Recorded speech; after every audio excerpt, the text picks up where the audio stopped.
Hey, hi, welcome to Bellebeauty Box. இந்த time நம்ம என்ன பார்க்க போகிறோம் அப்படின்னு பார்த்தீங்கன்னா ஹோம் ஃபேஷியல் ஸ்டீமிங் தான் பார்க்க போகிறோம். ஸோ வீட்டிலே நம்ம ஃபேஷியல் ஸ்டீமிங் எப்படி பண்ணணும், அடிக்கடி நம்ம வீட்டில் ஃபேஷியல் ஸ்டீமிங் பண்ணும்போது நம்மளுக்கு ஒரு கிளியர் க்ளோயிங் ஸ்கின் வந்து கிடைக்கும். அதுவும் பார்த்தீங்க அப்படின்னா நம்மளுடைய ஃபேவரட் இன்க்ரீடியன்ட்ஸ் ஆட் பண்ணி நம்ம ஸ்டீமிங் பண்ணும்போது நம்மளுக்கு நிறைய ஃப்ளேவர்ஸ் நம்மளால் பண்ணிக்க முடியும். இதுக்காக நம்ம பார்லர் போகணுன்னு எந்த விதமான அவசியமுமே இல்லை. ஸோ அது என்னென்ன ஃப்ளேவர், அந்த ஃப்ளேவர்ஸ்லாம் நம்மளுக்கு என்ன மாதிரியான விஷயங்கள் நம்ம ஸ்கின்னுக்கு தரப்போகுது இப்படின்னு நிறைய விஷயம் நான் உங்களுக்கு சொல்கிறேன். ஸோ நம்மளுக்கு பிடிச்ச ஃப்ளேவரை ஆட் பண்ணி நம்ம வீட்டிலையே ஃபேஷியல் ஸ்டீமிங் பண்ண போகிறோம். ஸோ அதுக்கு என்ன பண்ணலாம், அது எப்படி பண்ணலாங்கிறத பார்க்கலாம். ஓகே, ஃபஸ்ட்டு ஸ்டீமிங் எதுக்காக பண்ணுறோங்கிறத நீங்கள் தெரிஞ்சுக்கணும். நம்மளுடைய ஸ்கின்னில் எப்போவுமே டர்ட், blackheads, whiteheads இதெல்லாம் வந்து ஃபார்ம் ஆகிருக்கும். இதை ரிமூவ் பண்ணுறதுக்கு நேராக நம்ம பார்லர் போவோம். அங்கே சில டூல்ஸ் போட்டு நம்மளுக்கு அதெல்லாம் ரிமூவ் பண்ணுவாங்க. ஸோ இந்த மாதிரி பார்லர் போய் நம்ம டைம் ஸ்பெண்ட் பண்ணணும்னு அவசியம் இல்லை. ஃபஸ்ட்டு செகண்ட் ஒன்று பார்த்திங்கன்னா, நம்ம அடிக்கடி நம்ம ஃபேஸை வந்து ரொம்ப அழுத்தம் கொடுத்து எதையும் செய்யக்கூடாது. அது நம்ம ஸ்கின்னுக்கும் நல்லதில்லை. ஸோ வீட்லேயே வந்துட்டு நம்ம ஸ்டீமிங் பண்ணிக்கும் போது ஈஸியாக வந்துட்டு நம்மளுக்கு வந்து அந்த blackheads, whiteheads, டர்ட்லாம் வந்து ஈஸியாக வெளியில் ரிமூவ் ஆகி ஆட்டோமேட்டிக்காக வந்துடும். ஸோ வீக்லி ஒன்ஸ் வந்து நம்ம பண்ணிகிட்டு இருக்கும்போது அதில் ஃபார்ம் ஆகுறதுக்கு வேலையே இல்லை. அண்ட் தென் பார்த்திங்கன்னா, நம்ம ஸ்டீமிங் பண்ணும்போது நம்மளுக்கு ஒரு நல்ல பிளட் சர்க்குலேஷன் இருக்கும். அந்த பிளட் சர்க்குலேஷன் நம்மளுக்கு வந்து ஒரு நேச்சுரல் க்ளோ கொடுக்கும், ஒரு மேஜிக்கல் க்ளோ. இன்ஸ்டண்ட்டான க்ளோ வந்து கிடைக்க போகிறதில்ல. இன்ஸ்டண்ட்டாக ஒரு க்ளோ கிடைக்கிறதுக்காக நீங்கள் எதுவும் பண்ணவும் தேவையில்லை. ஸோ எப்போவுமே நம்ம ஸ்கின் வந்துட்டு ஒரு நேச்சுரல் க்ளோ வந்துட்டு இருக்கும். நம்ம ஸ்கின்னை வந்து நல்லா ஹைட்ரேட் பண்ணும், ஒரு நல்ல பிளட் சர்க்குலேஷன் கிடைக்கும். அண்ட் தென் பார்த்திங்கன்னா, உங்களுக்கு ஃபைனலாக நீங்கள் அடிக்கடி ஸ்டீமிங் பண்ணும்போது நீங்கள் ரொம்ப யங்காக இருப்பீங்க. ரொம்ப சீக்கிரமே வந்துட்டு உங்கள் ஸ்கின் வந்து தளர்ந்து போயிடாது. ரொம்ப நாளைக்கு நம்ம ஸ்கின் வந்துட்டு யங்கான லுக்கு வந்து நம்மளுக்கு எப்போவுமே கிடைக்கும். Okay, now start. இப்போ வந்து ஸ்டீம் பண்ணுறதுக்கு நம்ம ரெடியாக போகிறோம். ஸோ ஸ்டீம் பண்ணுறதுக்கு முன்னாடி நம்மளோட ஃபேஸை வந்து நீங்கள் டெய்லி யூஸ் பண்ணுற கிளென்சர் வச்சு உங்கள் ஃபேஸை நல்லா டீப் க்ளீன் பண்ணிவிடுங்க. ஆக்சுவலாக இப்போ வந்து ஸ்டீமிங் அப்படின்னு பார்த்திங்கன்னா, நம்ம வேது பிடிக்கிறது அப்படின்னு சொல்லுவோம். பார்த்திங்கன்னா, நம்மளுக்கு கோல்டு இருந்தால் வேது பிடிப்போம். அப்போ என்ன பண்ணுவோம்னா, ஒரு பெரிய பவுலில் வந்து ஹாட் வாட்டர் வச்சு நம்மளோட ஏதாவது வேது பிடிக்கிறதுக்குன்னு ஏதாவது ஒரு இன்க்ரீடியண்ட்டை ஆட் பண்ணி வேது பிடிப்போம் இல்லையா, அதே ப்ரொசீஜர் தான் இதுவும். ஸோ ஒரு பெரிய பவுலில் நம்ம வார்ம் வாட்டர் ரெடி பண்ணி நம்மளோட தேவையான இன்க்ரீடியன்ட்ஸ்லாம் ஆட் பண்ண போகிறோம். இப்போ வந்து ஃபேஸ் ஸ்டீமிங்க்குன்னு நிறைய ப்ராடக்ட்ஸ் வந்துடுச்சு, அமேசானில் கிடைக்குது. ஸோ அந்த மாதிரி ப்ராடக்ட்ஸ் வாங்கியும் நீங்கள் ஃபேஸ் ஸ்டீமிங்க்கு வந்து யூஸ் பண்ணலாம். ஒரு பெரிய பவுலில் வார்ம் வாட்டராக இருந்தாலும் சரி, இல்லை ஃபேஸ் ஸ்டீமிங் ப்ராடக்ட்டை நீங்கள் வச்சுருந்தாலும் சரி, அந்த வார்ம் வாட்டரில் நம்மளுக்கு தேவையான இன்க்ரீடியன்ட்ஸ்லாம் ஆட் பண்ண போகிறோம். அது வந்து ஹெர்ப்ஸாக இருக்கலாம், ஃப்ளவர்ஸாக இருக்கலாம், இல்லை எசென்ஷியல் ஆயிலாக இருக்கலாம், எதுவானாலும் இருக்கலாம்.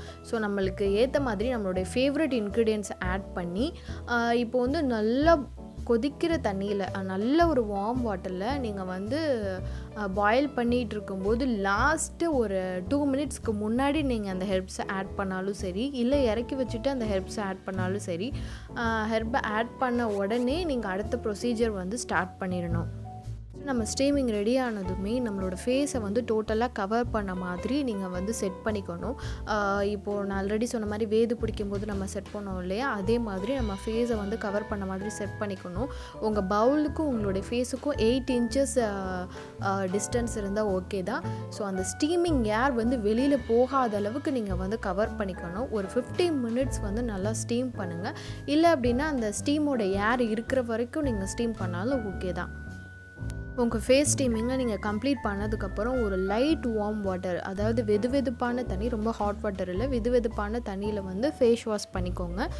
ஃபேஸ் வாஷ் பண்ணதுக்கப்புறம் நீங்கள் வந்து உங்கள் ஃபேஸ்க்கு சீரம் இல்லை மாய்ஸ்சரைசர் ஏதாவது அப்ளை பண்ணுங்கள். இல்லை நான் எப்போவுமே அந்த மாதிரி பண்ணதில்லை அப்படின்னாலும் நோ ப்ராப்ளம். இன்கேஸ் பண்ணுறவங்களா இருந்தால் நீங்கள் சீரம் ஆர் மாய்ஸ்சரைசிங் பண்ணிக்கோங்க. நெக்ஸ்ட்டு வந்துட்டு இந்த ஸ்டீமிங்க்கு அப்புறம் நீங்கள் வந்து ஹோம் ஸ்பா கண்டினியூ பண்ணுறதா இருந்தால் அதுக்கு என்னென்ன பண்ணணும் அப்படிங்கிறத சொல்கிறேன். ஹோம் ஸ்பா ஃபேஷியல் வந்து நீங்கள் எப்படி கண்டினியூ பண்ணணும்னு பார்த்தீங்கன்னா, ஆஃப்டர் ஸ்டீமிங்க்கு அப்புறம் நீங்கள் வந்து ஒரு ஃபேஸ் பேக் போடுங்க. ஃபேஸ் பேக் அப்புறம் ஒரு டோனர் அப்ளை பண்ணுங்கள். டோனர், சீரம், மாய்ஸ்சரைசர் இப்படி நீங்கள் கன்டினியூ பண்ணி உங்களுடைய ஸ்பா ஃபேஷியலை நீங்கள் கன்டினியூ பண்ணிக்கலாம். ஓகே. இதுவரைக்கும் நம்ம வந்து ஸ்டீமிங் ப்ரொசீஜர் என்னென்ன அப்படிங்கிறத ஃபுல்லாக கம்ப்ளீட் பண்ணிட்டோம். நெக்ஸ்ட்டு வந்து ஹவ் டு மேக் இந்த ஸ்டீமிங் வந்து என்ன மாதிரியான ஃப்ளேவரில் என்ன மாதிரியான இன்க்ரீடியண்ட்டை ஆட் பண்ணி ரெடி பண்ண போகிறோங்கிறது தான் இப்போ நான் சொல்ல போகிறேன். இது வந்து ஒரு ஃப்ளவர் பேஸ்டு ஸ்டீமிங். இது வந்து காமனாக நீங்கள் எல்லாருமே யூஸ் பண்ணலாம். ஒரு கிளியர் அண்ட் க்ளோயிங் ஸ்கின் கிடைக்கிறதுக்கு நம்ம வந்து இந்த ஸ்டீமிங் வந்து எடுத்துக்க போகிறோம். ஸோ அதுக்கு என்னென்ன இன்க்ரீடியன்ட்ஸ்லாம் ஆட் பண்ணணும் அப்படின்னு பார்த்தீங்கன்னா, இதில் கொடுத்துருக்க இன்க்ரீடியன்ட்ஸ் எல்லாம் மார்க்கெட்டில் கிடைக்கும். அண்ட் தென் அமேசானில் கிடைக்கும். அதில் வந்து உங்களுக்கு எது பெஸ்ட்டு பிராண்டுன்னு நினைக்கிறீங்களோ அதை வந்து சூஸ் பண்ணிக்கோங்க. ஃபஸ்ட் இன்க்ரீடியன்ட் வந்து 1 tablespoon dried lavender buds. Next வந்து 1 tablespoon fresh rose or dried rose petals, நீங்கள் எதுனாலும் சூஸ் பண்ணிக்கலாம். தேர்ட் ஒன் வந்து 1 tablespoon lemongrass. Lemongrass வந்து ஃப்ரெஷ்ஷாக கிடைக்குது, நீங்கள் ட்ரையாகவும் போடலாம், இல்லை ஃப்ரெஷ்ஷான லெமன் கிராஸும் உங்ககிட்ட இருந்தால் நீங்கள் போடலாம். 5 drops geranium essential oil. Last one வந்து 1 tablespoon dried chamomile. Chamomile வந்து ஃப்ரெஷ்ஷாக இருக்கிறத விட நீங்கள் ட்ரையான கேமமைல் யூஸ் பண்ணுறது இன்னுமே பெஸ்ட்டு. ஸோ இந்த இன்க்ரீடியன்ட்ஸ்லாம் தான் நம்ம வார்ம் வாட்டரில் ஆட் பண்ணி நம்ம வந்து ஸ்டீமிங்க்கு ரெடி பண்ணுறது. இந்த மாதிரி நிறைய ஃப்ளேவர்ஸ் இருக்குது. நான் ஒவ்வொரு ஃப்ளேவர்ஸாக வந்து உங்களுக்கு வீடியோவாக போஸ்ட் பண்ணுறேன். அண்ட் தென் என்னோடய இன்ஸ்டா பேஜ்லேயும் நான் போஸ்ட்டாக வந்து தனியாக போடுறேன். ஸோ கண்டிப்பாக ஃபாலோ பண்ணுங்கள். அடிக்கடி ஸ்ட்ரீமிங் பண்ணும்போது கண்டிப்பாக உங்களுக்கு ஒரு நல்ல மேஜிக்கல் க்ளோயிங் ஸ்கின் வந்து கிடைக்கும். ஸோ ஃபாலோ பண்ணுங்கள், எப்போவுமே ஃபாலோ பண்ணுங்கள். நம்ம ஸ்கின்னுக்கும் ரொம்ப நல்லது. அண்ட் தென் ஒவ்வொரு இன்க்ரீடியண்ட்டும் நம்மளுக்கு ஒவ்வொரு விதமான பெனிஃபிட்ஸ் நம்ம ஸ்கின்னுக்கு கிடைக்கும். ஒவ்வொரு ஃப்ளேவரும் ஒவ்வொரு மாதிரி. ஸோ ஒவ்வொரு ஃப்ளேவரும் கண்டிப்பாக ட்ரை பண்ணி பாருங்கள். கண்டிப்பாக இந்த வீடியோ வந்து உங்களுக்கு ரொம்ப யூஸ்ஃபுல்லாக இருந்திருக்கும்னு நினைக்கிறேன். ஸோ மறந்துடாமல் லைக் பண்ணுங்கள், ஷேர் பண்ணுங்கள், சப்ஸ்கிரைப் பண்ணுங்கள். Thank you so much.